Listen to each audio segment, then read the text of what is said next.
Hello and welcome to the launch of the Global Organized Crime Index. My name is Tuesday Raytano, the Deputy Director of the Global Initiative Against Transnational Organized Crime, and I'll be your moderator for this event. The goal of the Global Initiative is to enhance analysis of, encourage action against, and support resilience to organized crime in order to mitigate its impact on people, the environment, businesses, and states. With our 500-strong global network of experts and our almost 100 staff, this is the heart of what we work towards every single day. But today we're very glad to have you with us for the launch of a very special initiative for the GI, the launch of our first ever Global Organized Crime Index. To open our presentation, I'd like to give the floor to our director, Mark Shaw. Thank you, Tuesday. Hello, everybody, and thank you for joining us for the launch of the Global Organized Crime Index.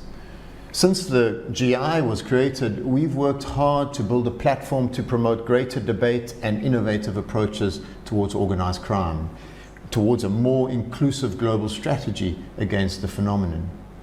8 years later, we are pleased to present what we believe will be an extremely innovative and insightful tool that is in line with the organization's goal. Organized crime poses a significant threat to peace and security, both at the national and international level. It serves as a spoiler for sustainable development, including in the areas of public health, economic stability, and governance.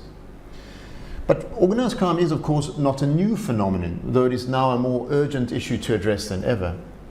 In a globalized world, organized crime has transcended borders, touching every corner of the globe, driven by geopolitical, economic, and technological forces, and adapting to different conditions and environments. In order to address this phenomenon that has reached global proportions, it is first imperative that we come to understand the problem more effectively. And the index is the first of its kind, an expert-led tool designed to assess levels of organized crime and, importantly, resilience to organized criminal activity across the 193 countries that are UN member states. It provides the most comprehensive assessment to date of the pervasiveness of criminal markets, the influence of criminal actors, and the effectiveness of resilience measures to combat the organized crime threat. The 2021 Global Organized Crime Index sets out the results and implications of the 2020 data. It was, of course, the year in which a new pandemic began to ravage the world. And organized criminal actors once again adapted to this challenge, and new illicit markets emerged. But just as the pandemic underscored the necessity of global collaboration, the same can be said for organized crime as a truly global threat that requires a truly global response. The index will be updated every 2 years, providing a global baseline assessment of criminality and resilience over time. Our intention is that it will become a consistent and comprehensive resource that contextualizes and interprets evolving organized crime dynamics. The results of the index point to a number of implications that will contribute to better policy making and building effective systemic responses to organized crime at national, regional, and international levels. We hope you find the event thought-provoking and informative. And you can, of course, read the full report on our interactive website. Back to you, Tuesday. The Global Index is the product of many years of development by our team, which began with the Norwegian and EU-funded Organised Crime Index for Africa, launched under the ENACT programme, a consortium with the Institute for Security Studies and Interpol, and which was published for the first time in 2019. With the generous support of the United States Department of State, we have since built on that model and taken the index global. I'd like to welcome Mr. Barry Fullerton, Director for Global Programs and Policy in the Bureau of International Narcotics and Law Enforcement Affairs at the US Department of State, to give us some opening remarks. Thank you, Tuesday, Mark. Good afternoon, good evening, and to those who are in the United States with me today, good morning. Distinguished guests, ladies and gentlemen, it is my great pleasure to join you today at the official public launch of the Global Initiative Against Transnational Organized Crime's Global Organized Crime Index. On behalf of the US government, and specifically the US Department of State, I would like to express my gratitude to the Global Initiative, to Mark, Tuesday and the others for your partnership on this important 2-year effort to develop a tool to analyze levels of crime and resilience in all 193 UN member states. I'm here today to represent a part of the State Department that you may know called the Bureau of International Narcotics and Law Enforcement Affairs, or INL. INL has long recognized that crime is increasingly transnational. Assisting other countries to counter crime abroad helps us at home in the United States and across the entire global community. To respond, we leverage foreign assistance programs and bilateral and multilateral diplomatic engagement programs that advance our shared interests in promoting public safety and security. Transnational criminal networks exploit fragile countries, areas where the fabric of the rule of law is weaker, or where they can count on official cover, places where they can operate with relative impunity, but no country is immune to their influence or impact. The Global Initiative's Organized Crime Index helps countries assess vulnerabilities and resilience to organized crime in a quantitatively based and expert-led way. This index is the result of collaborative efforts, as you already heard from Tuesday, with over 350 experts worldwide, members of the Global Initiative's network of experts, and many other independent journalists, academics, researchers, and members of civil society. The international community is entering a critical phase in the fight against transnational organized crime. And today's public launch of this index will be the starting point of a new global dialogue. It will provide the data on which to build an international coordinated response to more effectively combat transnational organized crime. It is imperative that we work together to find practical solutions to such crime, focusing on greater information sharing across our borders, stronger and more effective capacity building programs, and greater use of tools like this index to promote international cooperation.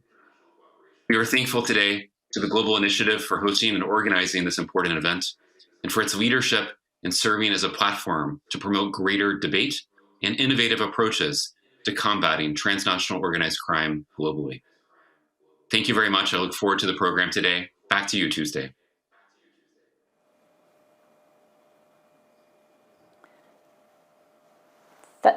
Thank you, Barry, and thank you very much to the US government for their support. Last year, COVID-19 threw the world into disarray. Almost 2 million people died in 2020 alone. It brought upheaval, crisis, and change. The criminal underworld was not excluded from this. Some illicit activities were hindered by restrictions imposed during the outbreak. But just as the virus destroyed some opportunities, it provided space for others to emerge, and new means of criminal exploitation presented themselves. Much like the COVID-19 virus, criminality mutated, adapting to obstacles put in place by the pandemic, and started to thrive. Cybercrime in particular boomed. Drug traffickers found new ways of transporting their contraband. Border closures froze human smuggling networks, and the economic downturn made people more vulnerable to human trafficking and exploitation, usury, and loan sharking. Criminal gangs sought to strengthen their foothold in the communities in which they operate too. But the pandemic isn't the only factor that impacted organized crime in 2020. Events in the upper world, in the licit economy, in society, in politics, all shape the actions of the underworld. Here are some, but by no means all, of the events that influenced the shape of the global illicit economy and organized crime groups in 2020.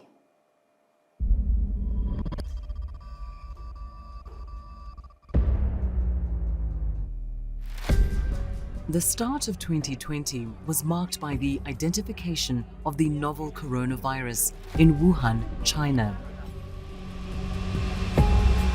Shortly after, on the 15th of January, the police in Sicily arrested 94 people, including alleged mafia members, following a large-scale EU agricultural subsidies fraud.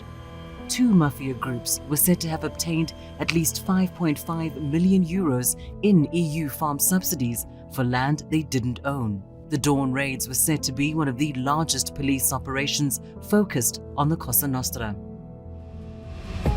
The United Kingdom left the European Union at the end of January, raising concerns of its impact on the ability to collaborate with the EU on security issues, including illicit cross-border flows. In February, the Brazilian President Bolsonaro sent a bill to Congress that would open the country's indigenous reserves in the Amazon to commercial mining.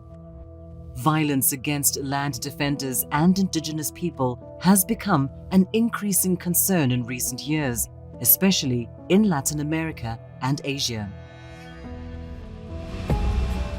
At the end of February, US officials negotiated an agreement with the Taliban to end the 18-year war in Afghanistan. Western troops withdrew, and the Taliban escalated their activity to take territorial control.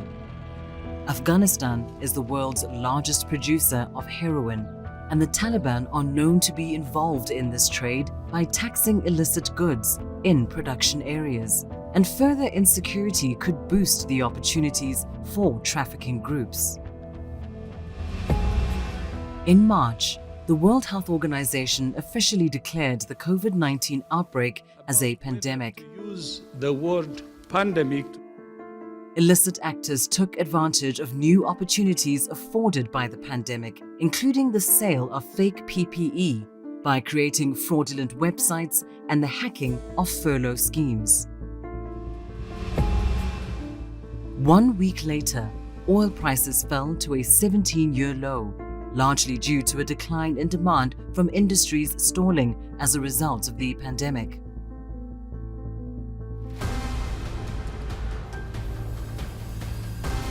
And in April, US crude oil fell below zero for the first time in history, following a global economic slump. This had a knock-on effect on organized crime, as there was less financial incentive for criminal actors to engage with the oil industry. But instead of reducing crime, this is likely to have motivated them to find other sources of illicit income. The collapse in oil also brought about a boom in floating oil storage, leaving many ships carrying oil cargo vulnerable to piracy. In May, China launched the first of several incursions into the Indian territory of Ladakh. Border disputes inevitably affect cross-border trade, both formal and informal. From May 2020, George Floyd's murder sent a tidal wave of protests across the US and beyond, sparking a crucial debate on the issues of race, inequality, and the relationship between law enforcement and marginalized communities. On the 5th of June, Brazil's Supreme Court announced a ban on police raids in Rio de Janeiro's favelas. Deadly police incursions into Brazil's favelas were not a new phenomenon, and the move came after the police killings increased significantly in the first 4 months of 2020 in Rio de Janeiro and Sao Paulo. These broader societal issues provide a lens through which to examine responses to organized crime, particularly in places where there is a disconnect between police and citizens. Later that month, the UN published a report calling for an investigation into abuses committed in the context of President of the Philippines, Rodrigo Duterte's war on drugs. Since Duterte came into power in 2016, it's estimated that 27,000 people have been killed in anti-drug operations. At the start of July, European law enforcement agencies announced the dismantling of EncroChat, an encrypted messaging service used by criminals. It resulted in 800 initial arrests and the seizures of substantial volumes of cash, drugs, and weapons. In August, a devastating explosion in Lebanon destroyed the port of Beirut, killing 217 people and displacing over 300,000. It prompted major anti-government protests. Investigations that followed showed that the explosion was not only a result of inadequate control measures, but also a toxic mix of opaque offshore structures, impunity, and troublesome sectarian politics. A few months after the dismantling of EncroChat, documents revealing the astronomical sums of money laundered in the global financial system were leaked. The so-called FinCEN files. It shone a light on the use of international banking systems by oligarchs and criminals across the globe.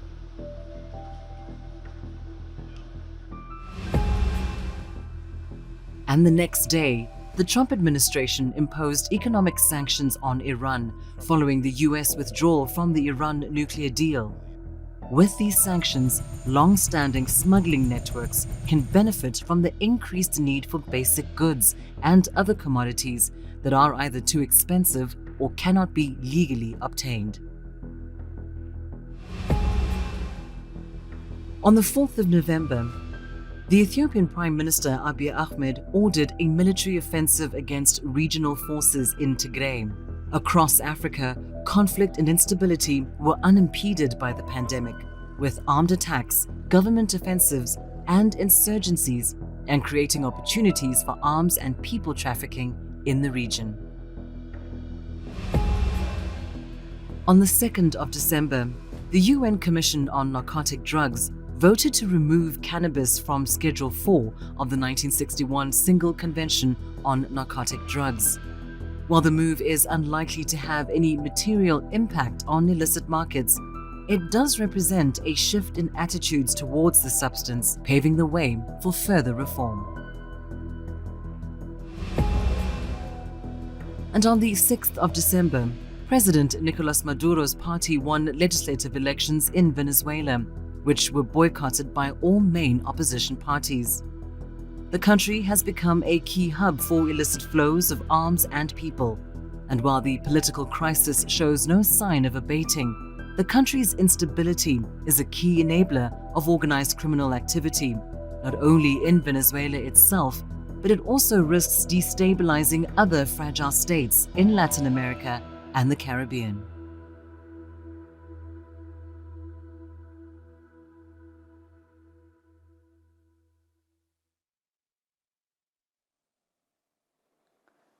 These events are, of course, by no means an exhaustive list, but they are illustrative of the way that the illicit economy is interwoven with key geopolitical events of the year.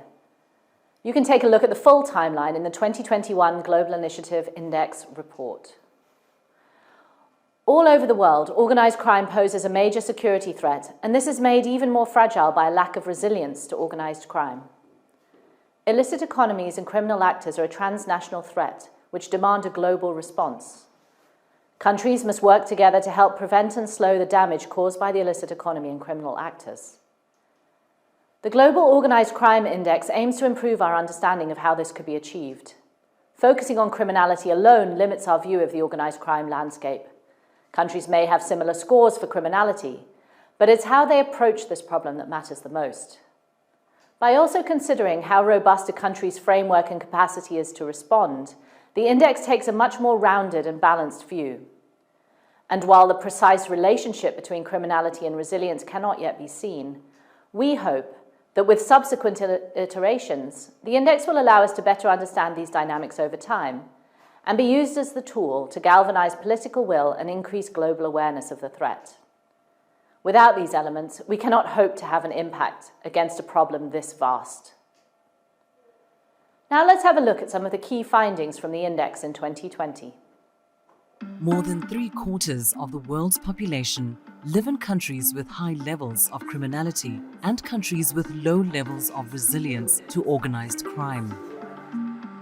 79.2% of the world's population live in countries with high levels of criminality, and 79.4% of the world's population live in countries with low levels of resilience. This doesn't mean that a large population size is a determining factor of criminality. It is a matter of how many people are impacted by organized crime. It underscores the ubiquity of organized crime and the urgent need to implement measures to combat it.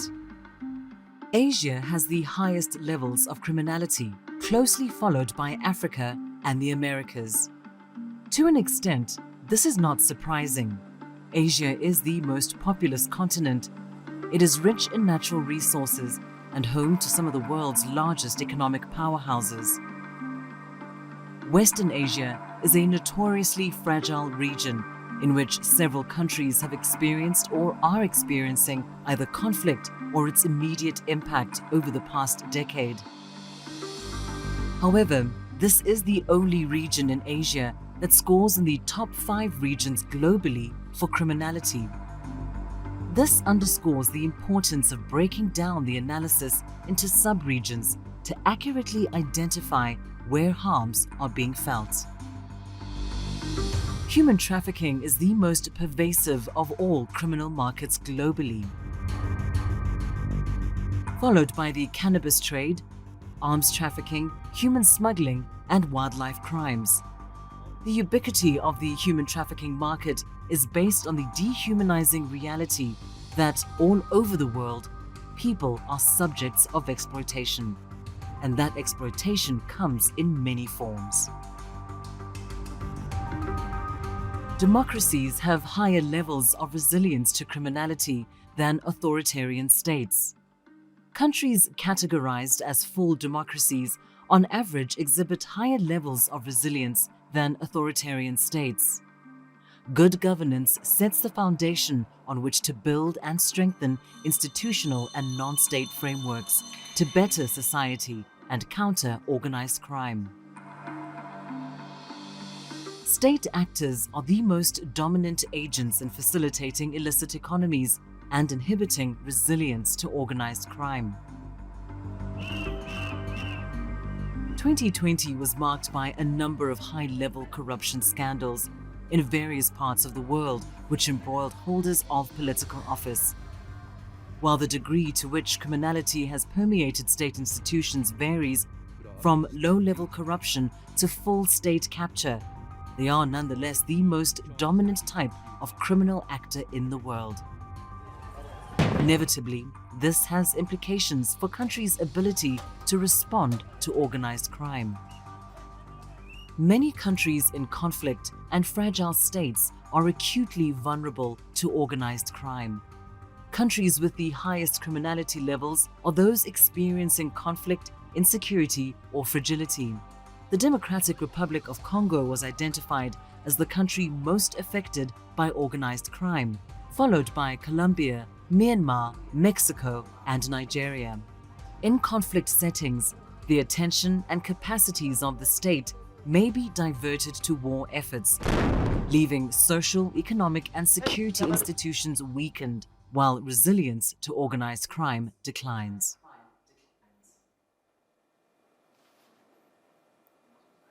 As you've seen, the Global Organized Crime Index reveals a number of insights into criminal markets, criminal actors, and resilience dynamics, both within national borders and transnationally. Laura Adal, senior analyst with us at the Global Initiative, who's been leading the development of the index, will talk us through some of these findings in more detail. Hello, everyone. My name is Laura Adal, and as Tuesday mentioned, I'm a senior analyst at the Global Initiative and the lead of the Core Index team. And today we're very pleased to be presenting to you the first ever Global Organized Crime Index. I'll be going over a brief overview of the tool's structure and methodology, along with speaking a bit more about the index findings and implications, including those that have been highlighted in the video that you've just seen. Now, I'd like to start off by saying that beyond the multiple ways in which users can analyze and compare data and information under the index, above all, our aim in developing this tool is to use it as a conversation starter, to move forward the global discourse surrounding organized crime and promote more innovative ways in responding to it, and potentially, with future iterations of the tool, offer a predictive function of this constantly evolving threat. So the index not only measures organized crime and related issues, but also assesses countries' resilience to organized crime, looking at both sides of the coin and recognizing that criminality and resilience are interrelated, and that the value of the tool is enhanced when we look at both sets of dynamics.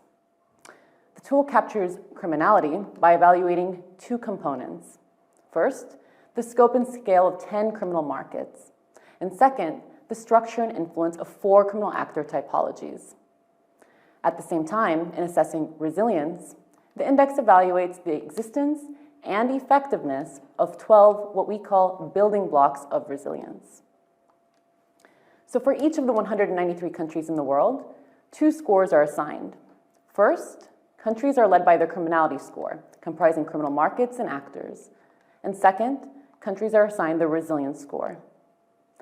Now, focusing only on criminality for a moment, with criminal markets, the index looks at 10 distinct criminal markets. And while each acts as a standalone indicator, we can generally group these 10 markets into 4 broad categories. So first, we have the people-based markets, covering human trafficking and smuggling, the trade markets, in this case arms trafficking, environmental crime markets, and finally, 4 drug markets. For criminal actors, what we've done is come up with 4 actor types, recognizing that not all criminals will always fall neatly into one category or another. So the index evaluates, first, mafia-style groups. And so these are groups with known names, defined leadership, and that typically control territory. And here we often include groups like militias and terrorist groups that regularly engage in criminal acts to fund their activities. Second, criminal networks. So these are more loosely based networks of criminal associates engaging in criminal activities.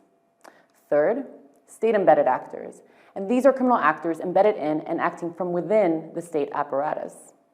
And finally, fourth, foreign criminal actors. In other words, any actor, including state and non-state criminal actors that are operating outside of their home countries.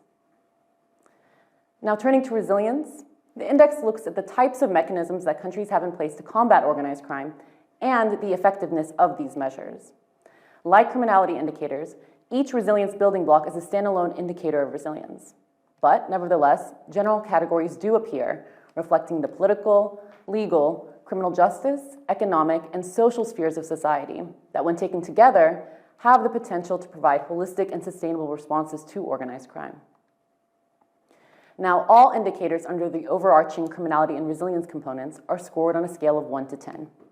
For the criminality component, a score of 1 represents the best possible scenario, where the illicit market or criminal actor type does not exist. And a score of 10 represents the worst possible scenario, where the illicit market or criminal actor type has an extremely effective negative influence on all parts of society and/or state structures. By contrast, for the 12 resilience indicators, that 1 to 10 scale is flipped. So a score of 1 represents the worst possible scenario. In other words, the resilience measure does not exist. And a score of 10 represents the best possible scenario. In other words, where the resilience measure exists and is extremely effective. Now, one qualifier I'd like to note is that it's not enough that a resilience measure exists and is effective in responding to organized crime. In this sense, we also look at the vehicle of implementation to determine whether resilience measures are put into place in such a way so as to meet international human rights standards. Taken as a whole, each criminality and resilience indicator is weighted equally, recognizing that, of course, there is implicit weighting in the index structure.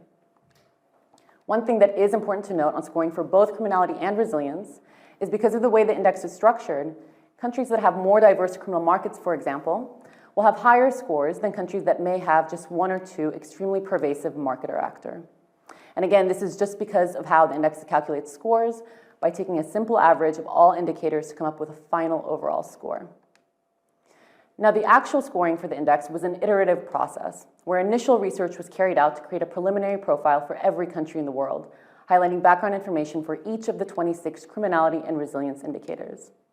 These profiles were then reviewed, amended, and scored anonymously and independently through a series of thematic and geographic expert reviews.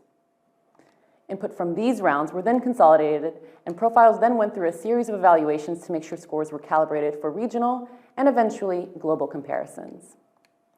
In the end, over 5,000 indicators were scored and reviewed, with the process relying on over 350 experts, underscoring just the collective effort to develop a product that is comprehensive, accurate, and truly global. And so the culmination of these efforts has produced a wealth of knowledge and a number of noteworthy and hopefully thought-provoking results, not least of which is the fact that the majority of the world's population, nearly 80%, live in conditions where criminality is pervasive and resilience is not sufficient, as the video showed. And while countries with particularly acute problems with criminality may not necessarily be the same ones as those with low resilience, what we find is that populations that live in areas where there are high incidents of organized crime become more vulnerable. And when organized crime targets the vulnerable, its impact ultimately spreads to society as a whole, leaving little room for formal, legal, and legitimate activities to take place. Now, this does not necessarily mean that population size for any given country is a determining factor for levels of criminality. For example, while it is true that Asia was found to be the continent with the highest levels of organized crime, and it is indeed the largest continent in terms of land size and population, when you break those results down by geography, only one sub-region of Asia, Western Asia, is in the top 10 highest scoring regions across the world. And when you break down those same criminality results by component, while Asia may have the highest criminal market score, it's actually both the Americas and Africa that host the most influential criminal actors. And so again, it's quite important to remember that the different ways the index can be used to help us identify dynamics both at a macro and more granular level. Now, when there is something to exploit, we know that organized crime finds a way to exploit it. And we saw very clear examples of that against the backdrop of COVID-19.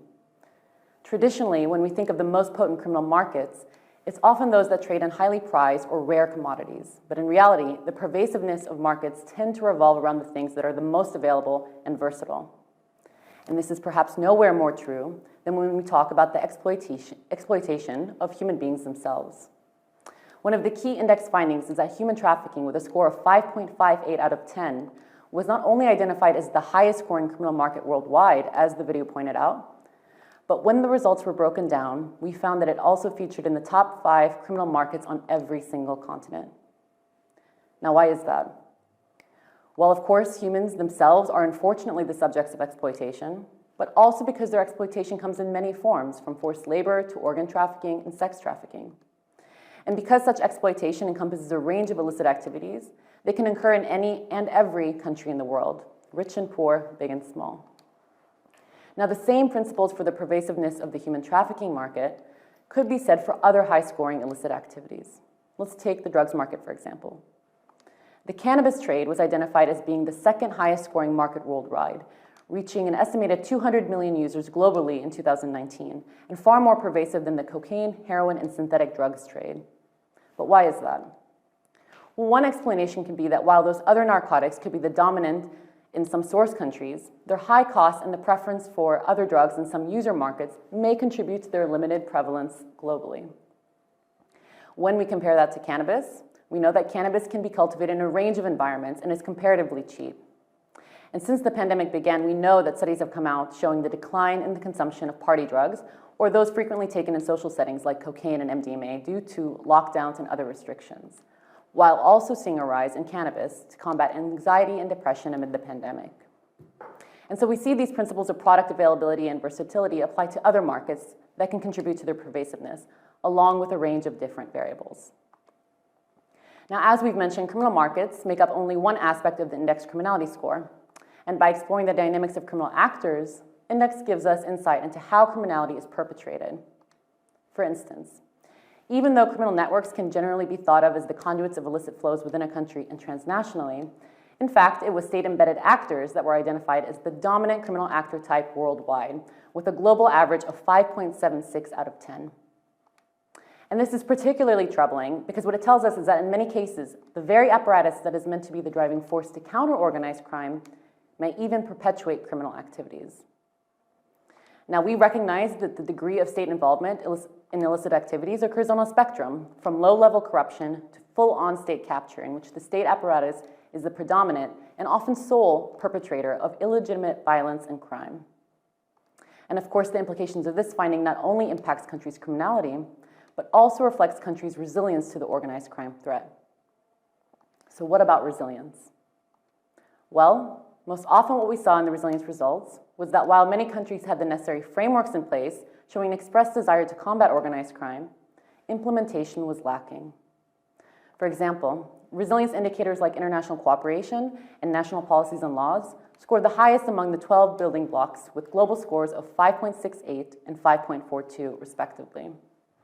By contrast, economic and social resilience indicators scored significantly lower on average. Of course, the state is only one source of resilience to organized crime. And fortunately, we found that non-state actors, including the media and civil society, scored comparatively high across the 12 building blocks. Non-state actors were often found in many countries to be the strongest or only responders to organized crime, sometimes operating in highly restricted contexts and where state institutions engage in or further criminal activities. At the other end of the spectrum, the indicator for government transparency and accountability represented the second lowest average at a 4.41 across all 12 resilience building blocks.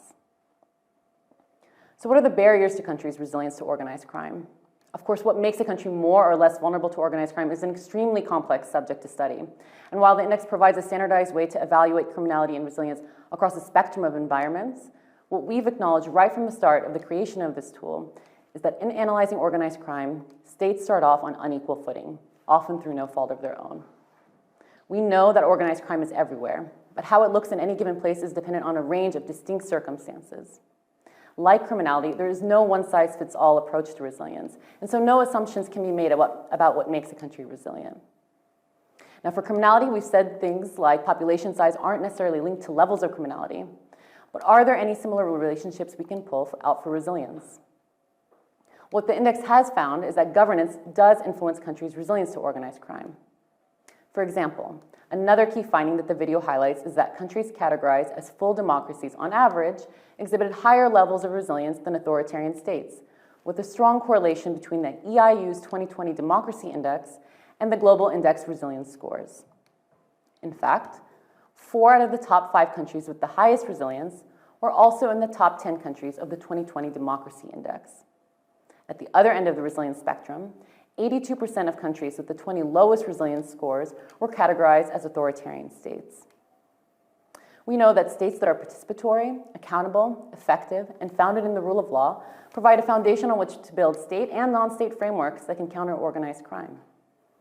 In some authoritarian contexts, organized crime as a state function may leave little room for other criminal groups to operate, while in other instances, a state may franchise out its monopoly over resources in criminal markets to other criminal groups who act on its behalf. Another factor, such as conflict and instability, was not only linked to criminality, where the highest scoring countries were those experiencing conflict and fragility, as the video pointed out, but also to resilience, where a strong negative correlation was found. In conflict settings, state attention is diverted to war efforts, which inevitably leaves social, economic, and security institutions weakened. Similarly, in conflict settings, when there's a dispute over territory or resources, territorial control and social cohesion are likely to be diminished. And so all of these circumstances can lead to an overall decline in the resilience to organized crime. But as we pull out these correlations, I'd like to take a step back and point out that the message here is not that rich and stable democracies are void from organized crime. In fact, far from it. It's important to keep in mind that first finding I mentioned, that organized crime is everywhere. It may just look different from country to country. But what the results show us is that in transparent and open societies, where checks and balances are in place and where civil society, the media, and everyday citizens enjoy high levels of freedom to pursue legitimate livelihoods and hold to account those that engage in criminality, vulnerability to organized crime tends to decline. So first and foremost, it is essential that the scale of the organized crime phenomenon is recognized.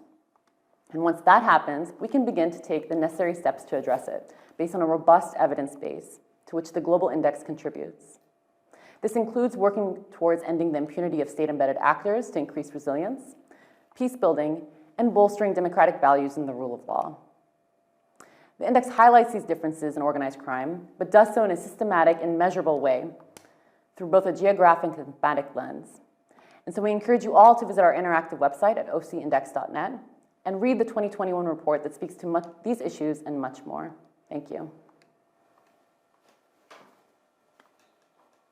Thank you, Laura. One of our main ambitions in developing the index was to provide a solid evidence basis upon which policymakers can design effective, tailor-made response measures to address criminality in their respective countries and regions. The index not only highlights room for improvement, but also shows us where successful measures against organized crime have been implemented.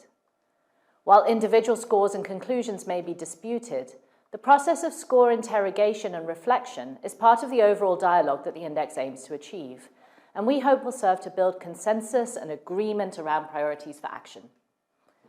We have shared our report with a number of policymakers, academics, and civil society members to hear what they think about how the index can be utilized going forward. The Organized Crime Index will be of interest to many who are trying to get a grip on understanding how organized crime affects states and how it operates internationally.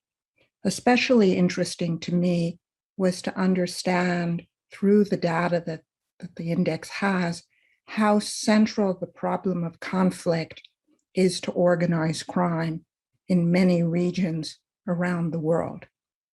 It is also key in understanding how resilient states are to the problem of organized crime, and it shows that states that are more democratic are much more resilient to organized crime. I especially appreciated the attention that was paid in the index to the growing problem of environmental and natural resource crime, and how this is becoming an ever more central piece of the organized crime problem. And I think it is also key to understand how weak states and corrupt leaders and state involvement in organized crime are key to the perpetuation of the problem. Therefore, I think that the index, which is a numerical and geographical index, also manages to capture many of the subtleties and variations of organized crime across the world and communicates it in a very accessible fashion to people who are not specialists, but also provides many insights to specialists as well. Hello from Hong Kong. I'm Karen Laidler, Director of the Center for Criminology at the University of Hong Kong. I'd like to take this opportunity to say a few words about the Global Organized Crime Index created by the Global Initiative Against Transnational Organized Crime. The Global Organized Crime Index 2021 is the first initiative ever to establish a tool for taking stock and assessing the nature, extent, and impact of the major crime markets, the criminal actors who shape and influence the character of these markets, and country responses and resilience to these markets. This multidimensional lens on organized crime is innovative and valuable, as it not only helps to identify the dominant markets and groups, but provides the counterweight of how state and non-state actors and groups are able or not able to push back at the harms created from organized crime. There is certainly a great deal to learn from this index and the analysis of global, regional, and country trends. Living in and observing from Asia, I'm particularly struck by the fact that globally, almost 80% of the world population live in countries with high levels of criminality. Moreover, Asia is very much part of this fact, as it has the highest level of criminality overall, given that it is the most populated continent, abundant in natural resources, and has an exceptionally strong economic base. Yet the index's ability to go beyond the broad regional to sub-regional or country-specific focus shows us that there are differences within the region. For the region as a whole, human trafficking and synthetic drugs trade are the first and second main criminal markets in Asia and have lower resilience scores than other regions. When breaking this down into the 5 sub-regions, there are significant differences in the market's criminal actors and resilience measures. Importantly, these findings are contextualized in the report with a review of what is referenced as the major global events shaping organized crime over 2020, including COVID, which remains with us today. This tool provides a fantastic foundation for understanding global trends in the transnational dynamics of organized crime, comparing within and across regions, and on the nearly 200 countries included in the analysis. This foundation serves as a field for exploration today, planning for tomorrow, and no doubt will become a permanent fixture for future research and policy making. Let me start my remarks by thanking the Global Initiative Against Transnational Organized Crime for inviting me to make a statement on this occasion of the launching of the Global Organized Crime Index 2021. The Global Crime Index is a watershed in the history of actions against global organized crime. It is the first of its kind, and it is indeed very rich and far-reaching. But what is even more important in the report is the fact that the report has tried to do away with a number of myths. For example, with regards to human trafficking, being one of the most prevalent organized crime in the world. Also with regards to organized crime prevalence in the different parts of the world. In particular, what was discovered in Africa is startling. But what is critical in all of this is the fact that the impact of organized crime is not likely to be the same across the world. In some regions with higher resilience, it is quite easy for them to deal with the threats they face. In countries with low resilience, it is quite easy for organized crime to overwhelm them.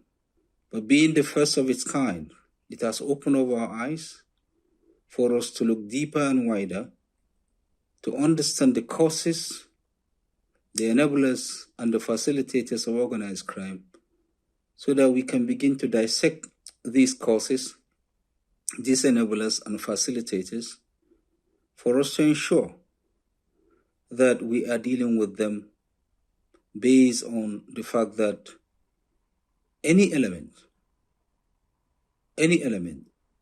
of these criminal activities left unattended to could grow to cause even a bigger harm. I am convinced that this is the beginning of the turnaround of countering organized crime in the world. I wish to congratulate the GTOC for this important work. I also thank them for associating many experts with this report, which lays a foundation for a better future. Thank you, and I wish you a successful lunch. The index is, as we have emphasised, a tool designed to spark conversation and debate. As such, we now want to hear from you. We have a series of pre-recorded and live questions about the index, which our panel of Mark, Laura, Lias Tagziria, Senior Analyst at the GI, and I will endeavour to respond to. Our first question comes from Jenny Constantine, who is a researcher and police officer with the Trinidad and Tobago Police Service. Over to you, Jenny. Good morning, everyone. Congratulations on the launch of this necessary and very relevant tool. I have two questions. My first question is, fragile and or failed states such as Venezuela usually have high levels of crime and conflict. So did the research identify if there was any effect on the neighboring states in terms of the reach of organized crime and any new types of organized crime occurring in those neighboring states, such as my country, Trinidad and Tobago, or Guyana? Thanks for the question, Jenny. To be honest, the index shows quite clearly that there's an impact from conflict states and then in states around them. And as you saw when my colleagues presented, one of the core conclusions is the linkage between the growth of illicit markets and their rooting in conflict and to some degree post-conflict states. And you can see that all over the world. When you look at the data, I think two things have to be said. The first is that it does vary by market. So you need to look at the data in some detail to see the impact between different countries around conflict zones. Many conflict zones have very diverse sets of criminal markets. The DRC or parts of the DRC are a good example. The second is that it depends on the resilience of neighboring states. In the case of Venezuela, I think if you look at the data, and this is really just a quick response to your question, you can see some impacts, for example, around human smuggling in Trinidad and Tobago. You can see an impact in the Grenadines and Grenada around increasing crime levels, which are linked to political instability in Venezuela. Thank you, Mark, and thank you, Jenny. Our next question comes from Catarina Aguirre, a researcher from the Igarape Institute in Brazil. Hi, my name is Caterina Aguirre from Igarape Institute and coordinator of AMASURU, the network of women working in security and defense in Latin America. I have a question for this amazing and innovative report, and it's related with the way you have to consider the impact of the criminal groups that you are analyzing in your report. I want to know if you have a sense, for example, of the concept of domestication of criminal groups, when you could have some countries, for example, when you have high levels of criminality, like Italy, but this country doesn't have like a high rate of criminality or homicides. I wanted to know if you consider in some way this comparison with indicators such as homicide rates or conflict rates. This maybe could be the reason why we have countries such as El Salvador or Guatemala, not with very high levels in the index, but you have, for example, Asia or Spain and France with very high levels of criminality. Thank you, Caterina. It's a really important point because, of course, violence plays a major role in transnational organized crime all around the world. Within the index, levels of violence are captured in more than one way. So, firstly, the level of violence associated with a market is an important criterion considered by the experts when assigning criminal market scores. So, a cocaine market with very little violence will, all other things equal, score lower than a cocaine market associated with extraordinarily high levels of violence. Violence is also captured in the criminal actors subcomponent. You know, again, levels of violence used by different criminal actor types factor into the scores given by the experts. And in fact, of all the continents, the Americas have the highest criminal actor score overall and the highest mafia-style group score, which is capturing the extreme level of violence witnessed in the region and in particular in Central America. But in terms of the index, a country with extreme levels of violence may still only have one or two extremely pervasive markets, with the rest of the criminal market scoring fairly low, which means that overall they will still have a lower criminality score by the simple law of averages. So it's really those countries with a wide range of different criminal markets and criminal actors who perform a lot worse than countries with only one or two extremely high-scoring markets.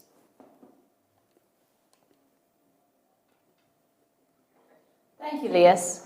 Now we cross live to Bangkok to get our next question from Dr. Piset Sayardin. He is the Executive Director at the Thailand Institute of Justice.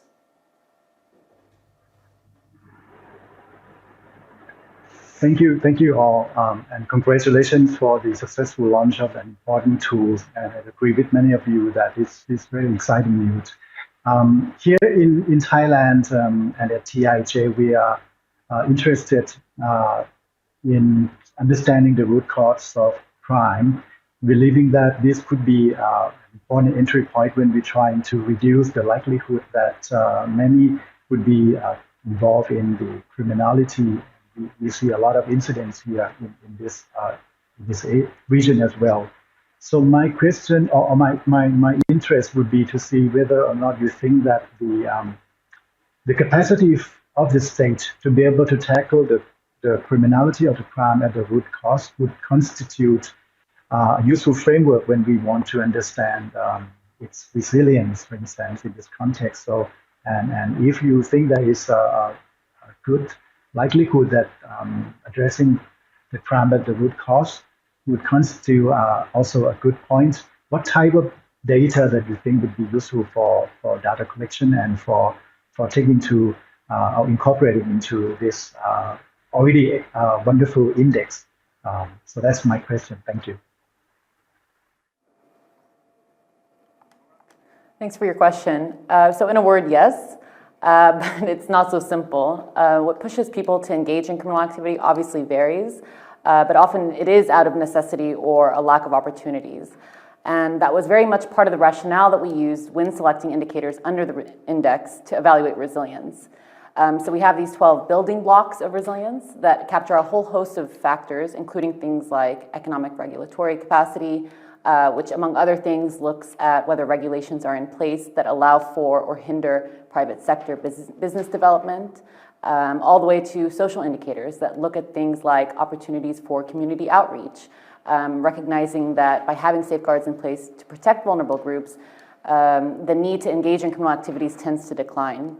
But having said that, one of the things that we've tried to be very clear clear on is that indicators for resilience under the index need to be organized crime specific rather than on broader development issues like poverty, for example.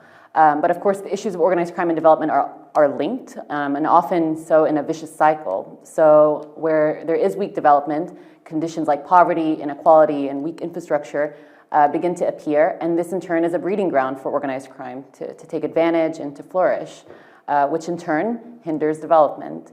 So what we've tried to do is really just strike a balance between broader development issues and a specific focus on organized crime, acknowledging that the two are inextricably linked.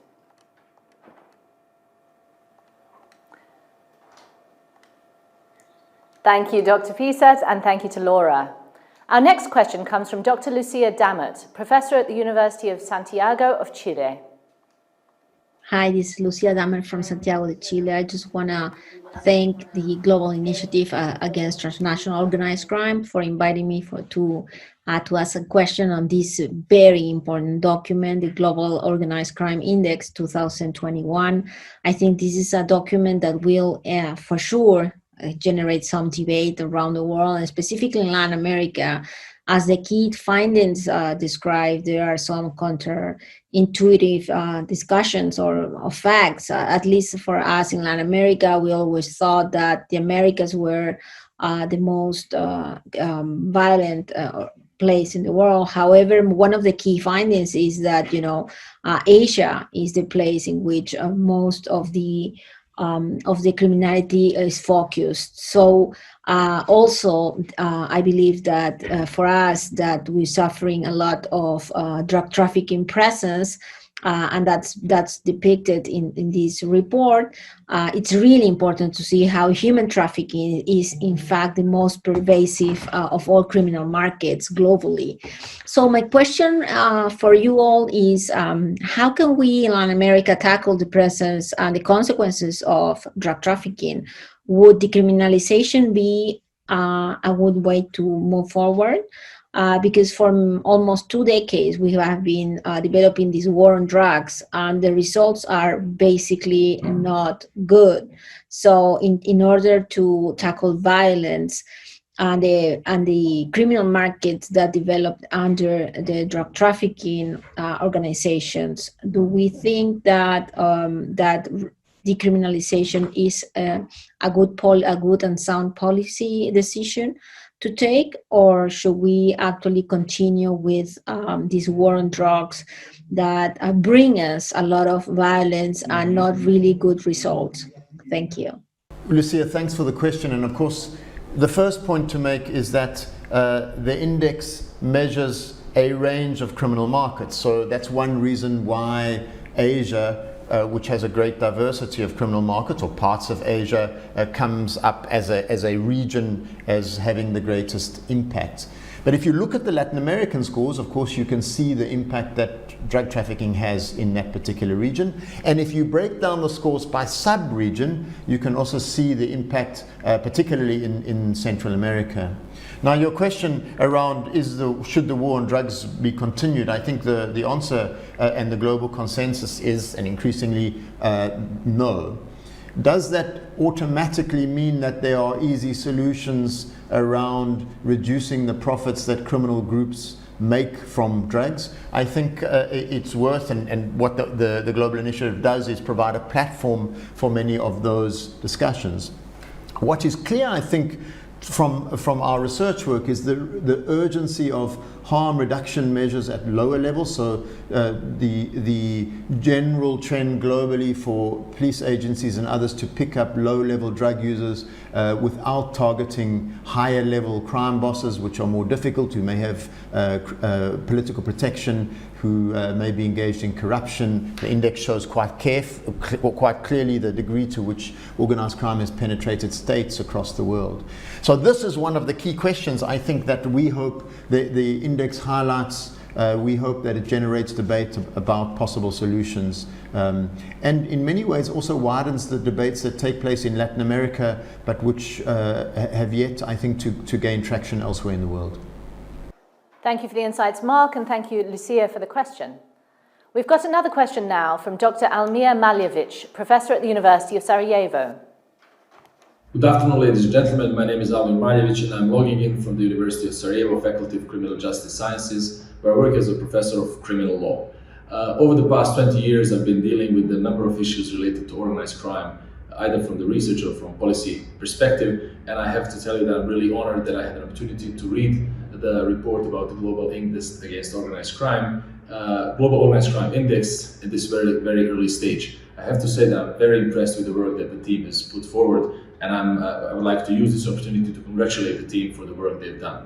We all know how difficult it is to measure or assess any type of crime, and organized crime in particular. And to that end, I really have to comment the team for the work they've put together in the past 2 years. As the authors put it in the report, the challenges that they've been faced with were the challenges of availability of data, reliability of data, uniformity and compatibility of data. And to sort of counter those challenges, they've tried to do a number of cross-checks with various experts and to use proxy indicators for a number of variables. From my point of view, what I would like to ask is the following, and the question is related to the authors of the report. Would the report profit, or would the scores profit from maybe finding a way to assess or to score reliability of the index itself? So if in certain countries we have better data, if we have readily available experts who can cross-check the information, then it might be that the reliability of the score or index for a particular country is higher than for the other. And just for the sake of better understanding of the report, I think it could be potentially beneficial to have this differentiation introduced. Thank you for your question. So our index is a fairly unique index in that it's an expert-led assessment. So the scores for each of the 26 indicators are determined by experts. You know, organized crime is such a complex phenomenon that we felt that simply putting together an index using quantitative data alone would not be capable of capturing the complexity and the nuance of the world of organized crime. We felt that we needed experts to really interpret the data that's out there. But obviously with expert-led assessments, there is always going to be some degree of subjectivity, which we have tried to minimize in a number of different ways. So from the very beginning, we had a standardized set of data that was collected for each country, which the experts then relied upon in part when determining their scores. We also had a set of scoring thresholds with associated descriptions and criteria for each score from 1 to 10, as well as a defined set of guiding questions to indicate what kind of information the experts were supposed to assess. And speaking more specifically to the issue of information gaps and reliability, experts were also asked to provide a confidence level for each of the indicators on a scale of 1 to 10, indicating how confident they were in their own knowledge. And then these confidence levels allowed us to identify areas with more information gaps, which we then sought to fill with further research. Thank you. Thank you, Lias. Our next question is from Dr. Natalia Ollis, Director of the European Institute for Crime Prevention and Control, that's affiliated with the United Nations. First of all, let me congratulate the Global Initiative on this extremely interesting and important report. The Organized Crime Index presents a sophisticated and comprehensive analysis and account of organized crime around the globe, with nuanced and detailed analysis. Having worked with the issue of human trafficking for a number of years and on different continents, it was important to learn that human trafficking is the most pervasive criminal market globally. In the report, you also note that the vast majority of victims of human trafficking are women and girls. However, the report does not explicitly address the gendered structural causes and consequences of human trafficking, nor does it suggest remedies that would consider the gendered impacts of organized crime in more general. My question, therefore, is how do you see that the enhancement of gender equality and gender-specific measures should be incorporated into the response of organized crime globally? Thank you so much, Natalia, for the very interesting question, and forgive me for abusing my privilege as the moderator to respond. The question of gender and the way we view gender dynamics in organized crime is complex and massively understudied. And so while it was the goal for us, whilst defining and gathering data for the foundations of the index, to be gender sensitive and use gender disaggregated data as much as possible, frankly, the evidence basis doesn't really help us. So where we will move forward over the course of the next 2 years in continuing to do analysis on the data we have, which will try and tease out gender dynamics, a lot of our insights into the way that gender and organized crime interplay comes from our qualitative research, and that of others, utilizing the civil society observatories and networks that the GI has across the world. I think it's worth saying that there is a compelling reason to study gender and to use a gender lens when analyzing issues of organized crime. We've seen the growing role of women as active protagonists and strategic members of criminal networks rising increasingly up the ranks, often in particular in response to enforcement efforts. We've seen, as you have mentioned yourself, how important and how often it is that women and girls are the victims of criminal enterprises and criminal exploitation and abuse. But I think more importantly, through our work with the Resilience Fund, which is a mechanism to support grassroots civil society actors that the GI runs, we've seen that women are actually a source of resilience, that as a programming response to the most harmful impacts of organized crime, they have a role to play as change agents, as advocates, and as first responders, as Laura said in her presentation. So while the index hasn't well answered a lot of the questions around gender, we hope, as we say, that this is a catalyst to asking the questions, and that in future iterations we'll have better data and more basis on which to respond.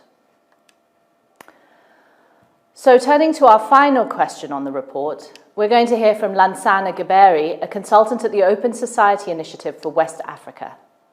My name is Lansana Geberi. I'm honored to participate in the launch of this important report. According to the report, Africa has the highest levels of criminality overall, scoring 5.17, just behind Asia on the criminality scale. Africa is also identified by experts as having the least developed mechanisms and institutional frameworks to counter organized crime. Please highlight best practices of capacity building and technical assistance that will help reduce the vulnerability of poor nations and to increase resilience, including in the form of targeted organized crime strategies, resourcing law enforcement bodies, and the building of institutional and economic frameworks, among others, to reduce this kind of vulnerability. Thank you very much.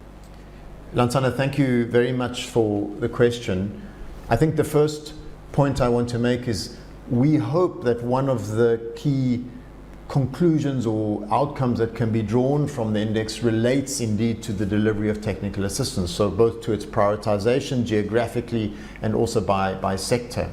And if you're talking about poorer countries or countries with weaker institutions, I think that the index says some quite interesting things. The first, in my view, and we try to measure this as you are aware, is the importance of political will. So this idea that responses to organized crime, particularly institutional government style responses, are much less effective when there's not political will to protect them, to push them forward, and indeed to protect the officials that then have to engage in activities against organized crime. The second issue, and that applies, I think, in developing countries or countries with weaker institutions or governance, is that there's no silver bullet. That not only is it institutional strengthening that is required, but a range of other mechanisms or forms of partnership might be useful in addressing organized crime. And to name a few, issue of developing civil society, promoting preventive responses, and also supporting free media, so reporting on organized crime in a transparent way to call out, if you like, key criminal actors.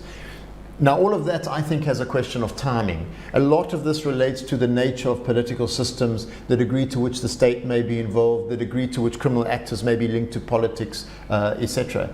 But it does suggest that a set of responses are needed, and that timing, that when the interventions come into play, should be seriously considered. And if you look at the data around specific countries, I think you can draw out some interesting conclusions. Thanks, Lansana. That's all we have time for today with the launch of the Global Organized Crime Index. If I may, on behalf of the Global Initiative Against Organized Crime, offer again our thanks to everyone who's joined us today and for everyone who posed thoughtful comments or questions. I'd like to thank our donors, the governments of the United States, of Norway and the EU for their funding and the support of the initiative and the work that we've done. Thank you to all the experts who've participated in developing the tool, contributing their expertise at various stages of data gathering and analysis. And of course to our core team who have worked together to build the index, our colleagues at Cafe Art Brazil who built the interactive website and laid out the report. We hope that everyone who's joined us has found this event as compelling and thought-provoking as we have, and that it will be and has been a catalyst for further debate about how we can prevent organised crime and support resilience moving forward. We encourage you to please check out the full report for the 2021 Global Organised Crime Index in more detail by going to our website or to www.ocindex.net, where the website and the report can be downloaded and explored. Thank you all very much for joining us. Goodbye.